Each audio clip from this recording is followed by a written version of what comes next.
भेरिएबल्सको बारेमा कुरा गरौँ है त। भेरिएबल भनेको एउटा भाँडो हो। त्यो भाँडोमा तिमीले जे पनि राख्न सक्ने भयौ, किनकि भाँडो भन्ने बित्तिकै त्यसमा केही न केही रहन्छ। त्यो भनेको जे राखिन्छ त्यो द्याट इज डेटा हैन।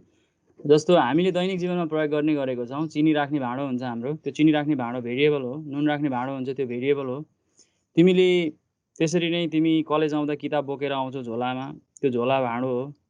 तिमीले बजारबाट केही कुरा किनेर ल्याउँछौ घरमा, त्यो झोला, त्यो सपिङ ब्याग जे भन, त्यो तिम्रो भाँडो हो, द्याट इज भेरिएबल।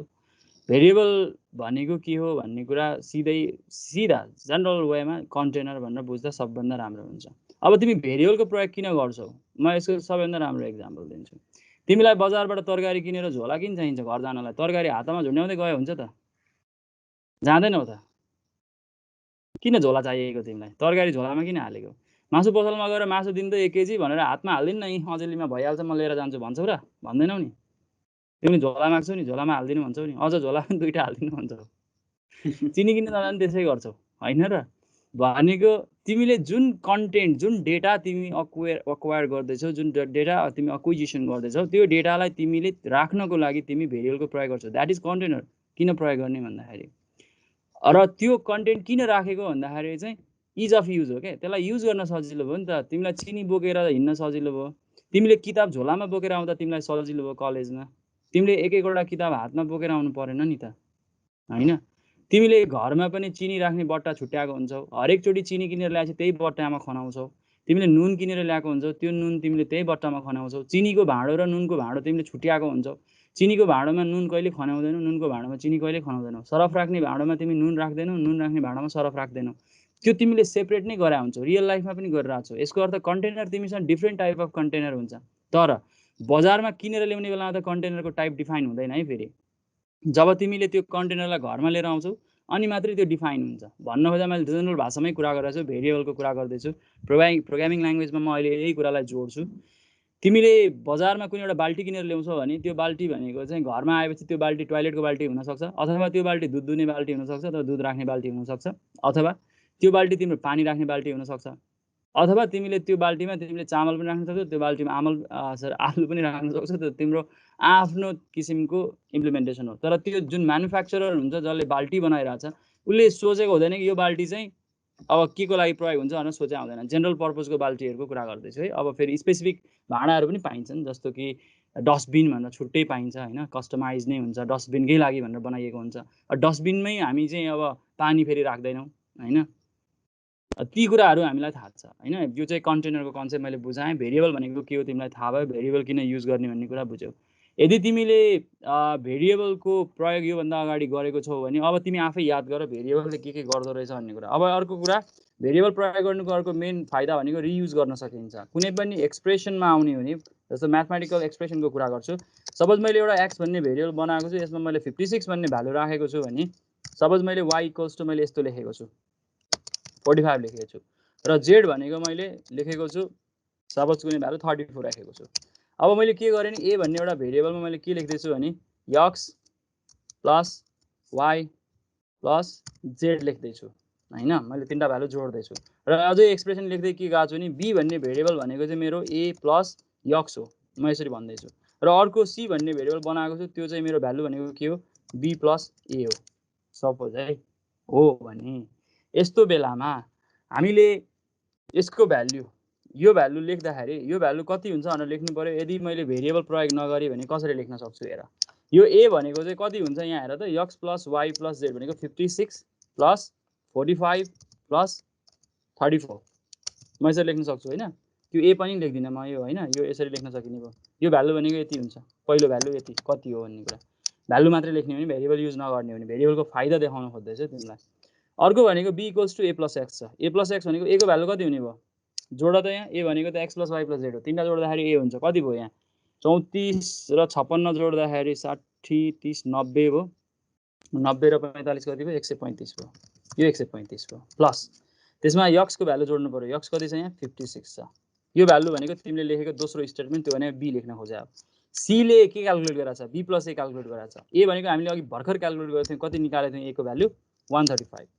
त्यसो भए b को भ्यालु कति छ यहाँनिर, b कति निस्किन्छ a plus x भनेको कति हो 135 plus 56 कति हुन्छ 135 र 50 185 85 र 6 91 191 भनेको भेरिएबलको प्रयोग गर्दा a plus a equals to x plus y plus z लेख्न सक्छौ यही कुरा तिमीले भेरिएबल प्रयोग नगरी लेख्दाखेरि तिमी यसरी लेख्न सक्छौ तिमीले यही कुरामा b equals to तिमीले यसरी लेख्न सक्ने भयो a plus x भनेर लेख्न सक्ने भयो भेरिएबल प्रयोग नगरी लेख्ने हो भने तिमी आफैले भ्यालु क्याल्कुलेट गरेर लेख्नु पर्ने भयो यदि तिमीलाई c equals to b plus a लेख्नु छ भने त सिधै लेख्न पाउने भयो भेरिएबलमा तर यही कुरा तिमी अहिले यहाँ आएर लेख्नु पर्यो भने तिमीले यसरी लेख्न सक्ने भयो भनेको यहाँ आएर यो भेरिएबलमा लेख्दा यस्तो कुरा थियो यो हामीले यसरी लेख्नु पर्ने थियो यो कन्टेन्ट हामीले यसरी लेख्नु पर्ने छ अब अझै पनि यसको इन्ट्रेस्टिङ कुरा मैले देखाइसकेको छैन यो त यसरी भ्यालु क्याल्कुलेट गर्न सकिन्छ भन्ने भइगयो ल सिधै नम्बरै लेख्छु मलाई भेरिएबल मनै पर्दैन कति मान्छेहरू हुन्छन् जसलाई भेरिएबलै मन पर्दैन अल्जेब्रा देख्ने त्यही रिस उठिहाल्छ हैन भेरिएबल भन्ने कुरै रिस उठिहाल्छ मनै पर्दैन किन मन पर्दैन थाहा छैन हैन त्यो कुरा बेसिक फाउन्डेसन नबुझेर हो कन्टेनर नबुझेर हो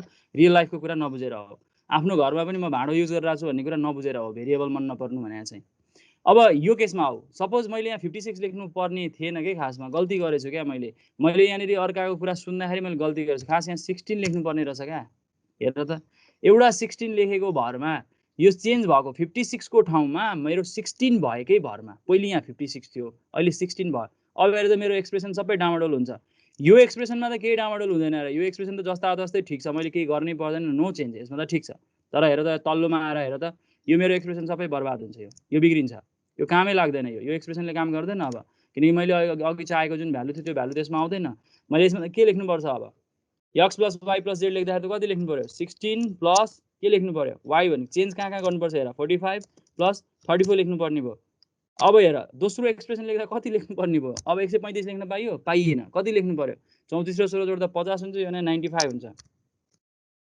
95 प्लस 45 लेख्नु पर्ने भयो अझै हेर तेस्रो एक्सप्रेसन पनि चेन्ज गर्नुपर्ने भयो हेर त अहिले त मैले जम्मा 3टा एक्सप्रेसन देखाएको छु त्यही र त यति ठाउँमा हामीले 3 ठाउँमा मोडिफाई गर्नु पर्यो यदि यस्तै डिपेन्डेन्सी हाम्रो चाहिँ 100 ठाउँमा छ भने 100 ठाउँमा गएर म्यानुअली लेख्नु परेन कति झर्को भयो यदि यो हामीले चाहिँ 5-6 सेकेन्ड जुन लाइनमा देखिरहेको छौ मेरो 5-6-7 लाइनमा यो जुन लाइनमा तिमीले कन्टेन्ट देखिरहेको छौ यो लाइनमा हामीले चाहिँ a equals to x plus y plus z सिधै लेख्न पायो कति सजिलो भएको छ त्यो x y z लाई हामीले चेन्ज गर्नु पर्यो परेन भ्यालु मात्रै चेन्ज गर्दै पुग्यो भाँडोको स्वरूप त परिवर्तन भएन नि भाँडोमा भएको भ्यालु चेन्ज हुँदैमा हामीले भाँडोलाई त चेन्ज गर्नु परेन नि जस्तो तिमीले 5 लिटर तेल किनेर लिएर आयो बजारबाट भने त्यहाँ जहिले त्यहाँ 5 लिटर त रहँदैन नि 5 लिटरबाट घट्दै त 3 लिटर 2 लिटर 1 लिटर त हुन सक्छ त्यसैले त्यो कन्टेन्ट भेरिएबलले जहिले होल्ड गर्छ भ्यालु चेन्ज भए पनि हामीलाई भेरिएबल फरक पार्दैन हैन कन्टेनरको त्यो फाइदा हो कन्टेनर युज गर्नुको जहिले हामीसँग फाइदा हुन्छ कहिलेकाहीँ कन्टेन्टै नहुन नि सक्छ कन्टेनर त त्यहाँ रहन्छ सधैँ हैन जसले गर्दा हामीलाई रियुज गर्न सकिन्छ रियुज गर्नुको सबभन्दा बढी एडभान्टेज भेरिएबलको प्रयोगबाट गर्न सकिन्छ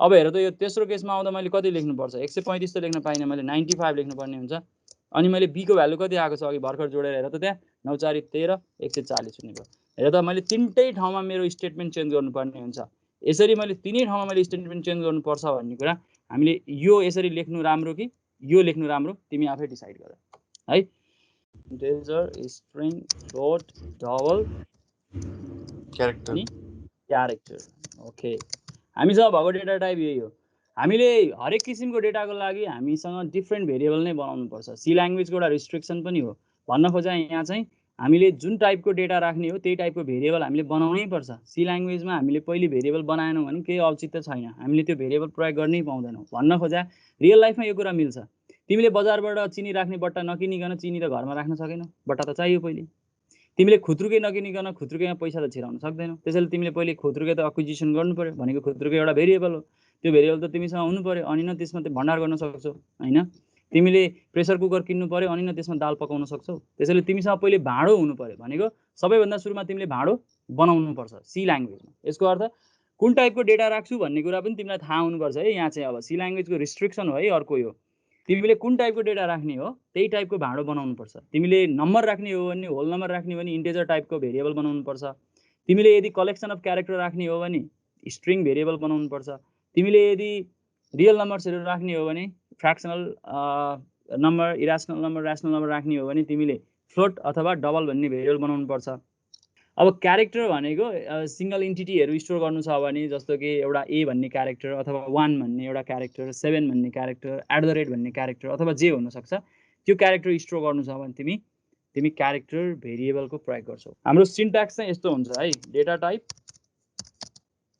टाइप अनि अर्को चाहिँ भेरिएबल भनेर दिन्छौँ, भेरिएबल नेम भनेर राख्छौँ। यसरी लेख्छौँ, भेरिएबलको नाम दिन्छौँ।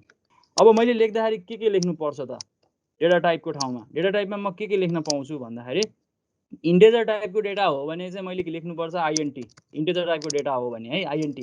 फ्लोट भनेको हाम्रो फ्लोटको लागि फ्लोटै लेखिन्छ, फ्लोट डेटाको लागि। डबलको लागि हामी डबल नै लेख्छौँ, सिम्पल। म क्यारेक्टरको लागि क्यार लेख्छु, ठिक छ। एक्रोनिम याद गर है, 4वटा मात्र लेखिन्छ, अब 4 चाहिँ नभन है यसलाई, क्यारेक्टर।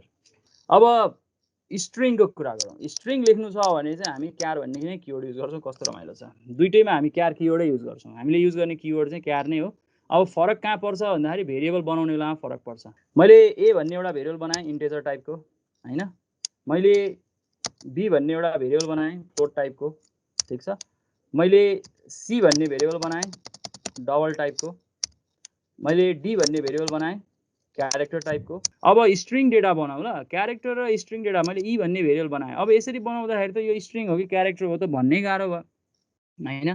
त्यसैले यहाँ चाहिँ के गरेको छ भन्दाखेरि चाहिँ हामीलाई बुझाउनको लागि र कम्पाइलरले पनि यो करेक्टली यो क्यारेक्टर हो यो स्ट्रिङ हो भनेर पार्स गर्नको लागि, उसले बुझ्नको लागि हामीले यहाँनिर यसरी स्क्वायर ब्र्याकेटमा साइज दिन्छौँ। यसको मिनिङ हुन आउँछ ई इज अ भेरिएबल।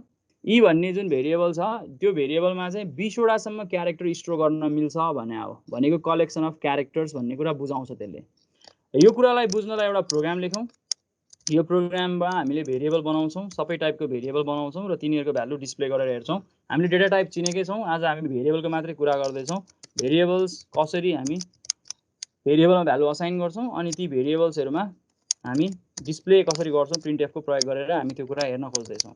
अब हामीलाई भेरिएबल बनाउनु छ भने इन्टिजर भेरिएबल बनाउन आइएनटी भन्ने किवर्ड युज गरिन्छ। अब म यहाँ भ्यालु असाइन गर्छु, जसरी म्याथमेटिक्समा इक्वल्स टु भनेर तिमी भ्यालु असाइन गर्छौ, एक्ज्याक्टली प्रोग्रामिङ ल्याङ्ग्वेजमा पनि इक्वल्स टु असाइनमेन्ट अपरेटर भन्छौँ। त्यसमा हामी भ्यालु असाइन गर्न सक्छौँ। मैले एउटा कुनै भ्यालु असाइन गरेँ, 24 भन्ने भ्यालु असाइन गरेँ है त। मैले फ्लोट डेटाको लागि एउटा भ्यालु असाइन गर्छु, बी भन्ने भेरिएबल बनाएँ। यसमा भ्यालु असाइन गर्नु पर्यो, सिधै असाइन गर्न सक्छु। मैले एउटा कुनै भ्यालु असाइन गरेँ, 69.78 भन्न चाहेँ, मैले एउटा भ्यालु हाल्थेँ। डबलको लागि पनि एउटा भेरिएबल बनाऊ, सी भन्ने हैन, सिन्ट्याक्स तिमीले अघि देखेकै छौ। मैले यही भ्यालु राखेँ। डबल र फ्लोटमा फरक केही पनि छैन खासमा, स्टोरेजको कुरा मात्रै हो। यिनीहरूले रिप्रेजेन्ट गर्ने डेटा चाहिँ एउटै टाइपको डेटा हो। स्टोरेजमा चाहिँ एउटाले डबल मेमोरी लिने भएकोले गर्दा यसको नाम डबल, अनि आधा लिने भएको भएर फेरि आधा नाम आधा छैन, फ्लोट नै छ, त्यो फ्लोटिङ पोइन्ट टाइपको डेटा भएको भएर। अब क्यारेक्टरमा जाउँ। क्यारेक्टरको लागि क्यार भन्ने किवर्ड युज हुन्छ। मैले क्यारेक्टरको लागि एउटा भ्यालु असाइन गर्छु। क्यारेक्टर लेख्दा जहिले पनि सिङ्गल कोटमा लेख्नुपर्छ, यो हामीले जानिसकेको छौँ। मैले एउटा सिम्बल डिस्प्ले गर्न चाहेँ क्यारेक्टरमा, डलर भन्ने सिम्बल मैले यहाँ लेखेँ। अब मलाई स्ट्रिङ चाहियो, मैले स्ट्रिङ एउटा भेरिएबल बनाउँछु, म यसको साइज दिन्छु, ल 20 राखेँ। Number of characters, maximum number of characters that can be stored in E variable is 20। यसरी बुझ्नु पर्यो है। हामीले 20वटा क्यारेक्टर ई भन्ने भेरिएबलमा हामी राख्न सक्छौँ हैन, त्यसरी बुझ्नु पर्यो। तर अब यसको अर्थ 20वटा होल्ड गर्न सक्छ भने हामीले 20वटै यसलाई दिनुपर्छ जरुरी छैन। हामी यसको लागि चाहिँ हामी त्यसभन्दा कम दिन सक्छौँ, त्योभन्दा बढी चाहिँ दिनु हुँदैन है कहिले पनि, त्यो लजिकल्ली इरर हुन्छ। जस्तो घरमा 5 लिटरको गिलेन किनेर ल्यायो अनि त्यसमा 10 लिटर मैले तेल राखेँ भनेर गफ दिन मिलेन नि हैन। यसरी हामीले एलिफेन्ट लेख्यौँ। स्ट्रिङ डेटा लेख्दाखेरि जहिले पनि हामी के गर्छौँ, हामी सबैलाई थाहा छ डबल कोटमा लेख्छौँ। अब डिस्प्ले गरौँ, सिम्पल छ, डिस्प्ले गर्न सकिहालिन्छ। डिस्प्ले गर्न हामीलाई इन्टिजर डेटा डिस्प्ले गर्न के लेख्नुपर्छ, %d है त, डेसिमल नम्बर सिस्टम। %i भन्ने नि अभाइलेबल छ, तिमीलाई युज गर्न मन लाग्छ भने आई लेख्न पनि सक्छौ। इन्टिजरको लागि एक्रोनिम आई भनेर पनि राखेको छ। तर अब यो कमनली जहाँ पनि जसले पनि डी नै युज गर्छ, डेसिमल नम्बर सिस्टम भनेर डी लेख्ने चलन हुन्छ। आई लेखेको पनि देखिन्छ, नझुक्किनु, आई भनेको इन्टिजर नै हो है त। अब फ्लोटको लागि लेखौँ, %f लेखिन्छ। फ्लोटको भेरिएबलको नाम बी छ। यसरी नै हामी जाउँ अर्कोमा। अर्को भेरिएबल भनेको हाम्रो के छ, सी, त्यो हाम्रो डबल एलएफ लेख्छौँ हैन, सी। त्यसपछि हामीसँग छ अर्को क्यारेक्टर। क्यारेक्टर कसरी पो लेख्छौँ, %c, यो क्यापिटल हुँदैन है, सबै स्मल हुन्छ, तिमीले क्यापिटल लेखेर बर्बाद गर्छौ कहिलेकाहीँ। डी भन्ने भेरिएबल लेखेँ, डिस्प्ले गरेँ। अनि त्यसपछि फाइनल्ली मसँग स्ट्रिङ छ है। स्ट्रिङको लागि हामीले के लेख्नु पर्यो, फर्मेट स्पेसिफायर के पो हो, %s। अनि यता के लेख्नु पर्यो, भेरिएबलको नाम के छ, ई छ। ओके, ई लेख्ने है।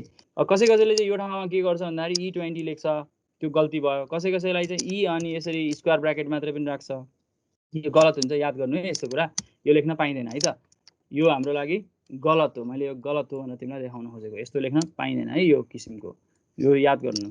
भेरिएबल स्ट्रिङ यति लेखेपछि अब हाम्रो प्रोग्रामको आउटपुट आउँछ अब यो आउटपुट मिलेर आउँदैन होला किन आउँदैन मैले के गरेको छु तिमीले थाहा पाइसकेको छौ होला मैले न्यू लाइन नि राखेको छैन मैले ट्याब क्यारेक्टर नि राखेको छैन सबै टाँसिएर आउँछ हैन त्यसलाई मैले सकेसम्म म्यानेज गर्नुपर्छ हैन त्यो कुरा यसलाई कम्पाइल गरौँ त्यो एकछिनमा म्यानेज गरौँ ल स्ल्यास एन लेख्ने काम एकछिनमा गरौँ ल अनि भेरिएबलको नाम कसरी राख्न पाइन्छ म त्यसको बारेमा पनि म तिमीसँग कुरा गर्छु यसलाई एक्जिक्युट गरौँ अब यो आउटपुट त अब तिमीले देखिहाल्यौ मैले स्ल्यास एन स्ल्यास टी के लेखाएँ त्यही भएर यस्तो आएको तर यसले करेक्टली काम गरिरहेछ भन्ने कुरा हेर्न सकिन्छ हैन अब हामीले यो ठाउँमा आएर स्ल्यास एन लेख्ने हो नि हैन यो कुरा त मैले भनिसकेको छु नि अस्ति नै यो ठाउँमा आएर मैले स्ल्यास एन लेख्ने हो मैले यो ठाउँमा आएर स्ल्यास एन लेख्ने हो हरेकचोटि अब लेख्दाखेरि तिमीले चाहिँ आफूले ध्यान दिनु मैले चाहिँ यहाँनिर तिमीलाई पछि आएर थपेँ तिमीले चाहिँ पछि आएर थप्ने हैन सुरुमै लेख्दैखेरि लेख्ने हो है त्यो स्ल्यास एनलाई तिमीले पर्सेन्ट डी को अगाडि लेखे नि हुन्छ त्यो स्ल्यास एनलाई तिमीले पर्सेन्ट डी पछाडि लेखे नि हुन्छ तिमीलाई जता लेख्न मन पर्छ त्यता लेख कतिलाई चाहिँ अगाडि लेख्न मन पर्छ कतिलाई पछाडि मलाई चाहिँ प्राय पछाडि लेख्न मन लाग्छ यसपछि भन्ने कुरा हुन्छ कहिलेकाहीँ अब अगाडि पनि लेख्न मन लाग्न सक्छ त्यो आफ्नो तरिका हुन्छ तिमीले जसरी लेख्न मन लाग्छ लेखे हुन्छ अब यसलाई कम्पाइल गरेँ यसलाई एक्जिक्युट गरेँ अब यसले करेक्टली मेरो आउटपुट देखाउँछ अब यहाँ हेर त एउटा डिफरेन्स यही देखिन्छ फ्लोट र डबलको अघि मैले भन्न खोजेको कुरा यहाँ देखियो इन्ट्रेस्टिङ कुरै छ यहाँनिर हैन जुन रिप्रेजेन्टेसनको कुरा हेर त यहाँनिर यो 69.78 भन्ने भ्यालु असाइन गरेको हो मैले तर फ्लोटले चाहिँ यसलाई 69.779999 भयो डबलले चाहिँ यसले 78 भनेर करेक्टली नै देखायो अब म भेरिएबलको नेमिङको कुरा गर्छु भेरिएबलको नेमिङ मैले यहीँ लेखेँ कुनै पनि भेरिएबलको नाम राख्दाखेरि तिमीले अल्फाबेट र नम्बरको प्रयोग गर्न पाउँछौ ठीक छ अल्फा न्यूमेरिक क्यारेक्टर्स भन्छौ तर नाम राख्दाखेरि जहिले पनि अल्फाबेटबाटै सुरु गर्नुपर्छ नाम चाहिँ नम्बरबाट सुरु गर्न पाइँदैन त्यो अल्फाबेटबाटै सुरु हुनुपर्छ भन्नु चाहिँ यस्तो जस्तो मैले एउटा ए भन्ने भेरिएबल बनाउन पाउने भए मैले A1 भन्ने भेरिएबल बनाउन पाउने भए हैन तर मैले 1A भन्ने भेरिएबल बनाउन पाउँदिन यो मेरो मिस्टेक हुन्छ है यो मेरो गलत हो त्यही भएर मैले सही भेरिएबल र गलत भेरिएबललाई म यहाँनिर तिमीलाई देखाउने कोसिस गर्छु यो मेरो सही भेरिएबलहरु के हुन सक्छ मैले यहाँ लेखेँ है त नेम भन्ने लेखेँ यो भेरिएबल हो एज भन्ने लेखेँ भेरिएबल हो म यसरी लेख्न पाउँछु के नामकरण मैले अब name1 भन्ने नि लेख्न पाउने भए मैले यसरी पनि लेख्न पाउने भए NAM3R यस्तो जे पनि लेख्न पाउने भए हैन भेरिएबलको नाममा के चाहिँ गर्न पाइदैन कस्तो किसिमको भेरिएबलको नाम चाहिँ राख्न पाइदैन हामीले कस्तो भेरिएबल चाहिँ बनाउन पाइदैन भने तिमीले नम्बरबाट सुरु गर्न पाइएन 2 बाट सुरु गरेर यसरी लेख्न पाइएन तिमीले यसरी नम्बरको मात्रै भेरिएबल बनाउन पाएनौ नम्बर मात्रै भेरिएबल बनाउन पाएनौ किनकि सुरु गर्न नपाएपछि नम्बरको मात्रै पाएनौ त्यो कुरा गेस गरिहाल्छौ होला हैन तिमीले अब अर्को नियम छ अर्को भनेको चाहिँ स्पेशल क्यारेक्टर्सहरु प्रयोग गर्न पाइदैन स्पेशल क्यारेक्टर्स भनेको सिम्बल्सहरु question mark slash dot colon semicolon जति पनि क्यारेक्टरहरु सुनेका छौ नि डलर ह्याश एब्स्ट्रिक यी जति पनि स्पेशल क्यारेक्टर छन् यी सबै स्पेशल क्यारेक्टर युज गरेर हामी भेरिएबल बनाउन पाउँदैनौं हाम्रो भेरिएबलको नाममा कहीँ पनि यी क्यारेक्टर हुन पाउँदैन त्यसैले हामीले पाउँदैन भनेको कुरा यस्तो मैले ए एब्स्ट्रिक बी भन्ने भेरिएबलको नाम बनाउन पाउँदिन मैले नपाउनेमा यो लिस्ट लेखिरहेको छु है नपाउने कुरा मैले यसरी J78 अनि त्यसपछि @UI यसरी भेरिएबल बनाउन पाउँदिन यो कहिले हुँदैन यो भेरिएबल बनाउन पाइदैन यस्तो भेरिएबल हुँदैन मैले तिमीले यसरी @PPLE भन्ने भेरिएबल बनाउन पाउँदिन भेरिएबलको नाममा कहिले पनि स्पेशल सिम्बल हुन पाउँदैन यसमा एउटा एक्सेप्सन छ त्यो एक्सेप्सन चाहिँ के हो भने तिमीले एउटा अंडरस्कोर भन्ने सिम्बल छ त्यो स्पेशल क्यारेक्टर नै हो तर अंडरस्कोर सिम्बललाई चाहिँ भेरिएबलको नाममा राख्न पाइन्छ मैले अंडरस्कोरबाट सुरु गरेर कुनै एउटा भेरिएबल बनाउन पाउँछु यदि दुईटा नियम थाहा पायो भने जुनसुकै प्रोग्रामिङ ल्याङ्ग्वेजमा भेरिएबल बनाउन पाउने नपाउने कुरा तिमीले बुझ्न सक्छौ